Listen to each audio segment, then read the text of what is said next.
spent a fuckload of money. A fuckload. Yeah, I heard Dana saying the other day that like they didn't make any money. Like you did the first ones for free. Yeah, I did the first 12 or 13 shows I did for free.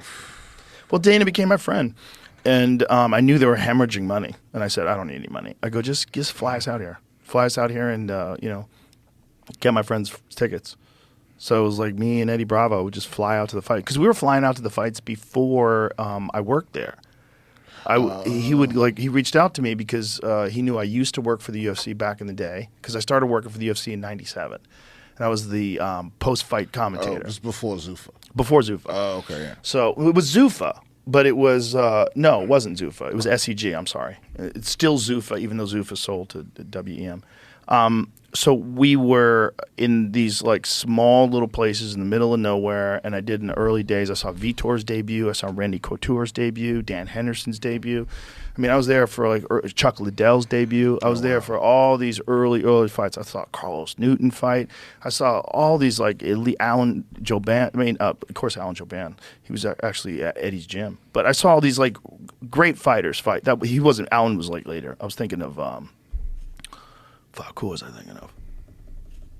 Alan Goez. That's right. Alan Goez was a jiu-jitsu wizard who I got to see fight in the early days of the UFC. Most people don't even remember these guys. No, I don't like remember top-level guys back in the day. And to me, it was like I was a kid in a candy store.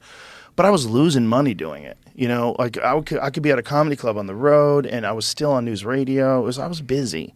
You know, and I did it for a while, but it was too much. It was costing me money, and it was the experience I had. I was like, this is fun. But they were doing one in Japan, and when they went to do the one in Japan, I'm like, I'm out.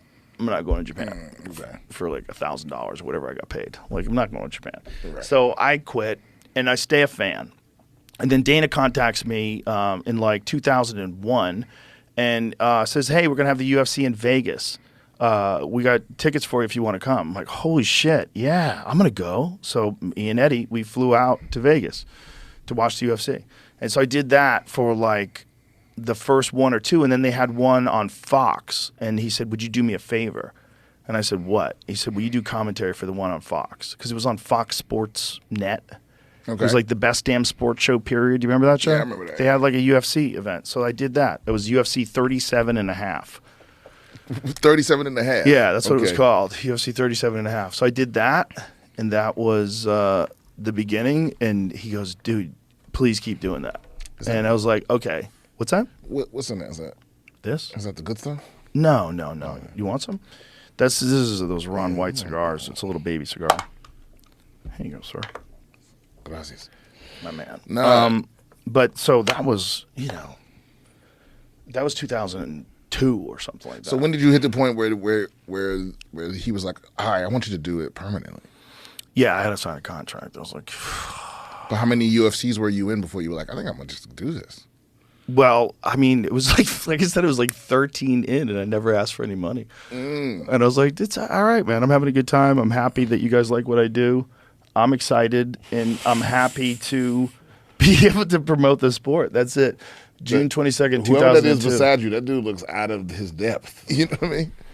Look. So that dude, that's Jeff Osborne. He was awesome. He also did Hook and Shoot, who's one of the earlier MMA promotions that like Eve Edwards came out of there, Josh Neer came out of there. Like some real killers came out of those promotions. Like a Midwest fight. There was a bunch of those like early on promotions. These like small level promotions that a lot of guys came up in. Dude, I can't imagine being like, even in like the Chuck Liddell era, like before that, before the UFC, what were fighters making? Nothing. Well, Chuck Liddell, when he had his first fights, he was fighting bare knuckle in Brazil. He fought Pele. Pele is this legendary member of Shoot the Box. I know I've talked to you about Shoot the Box before.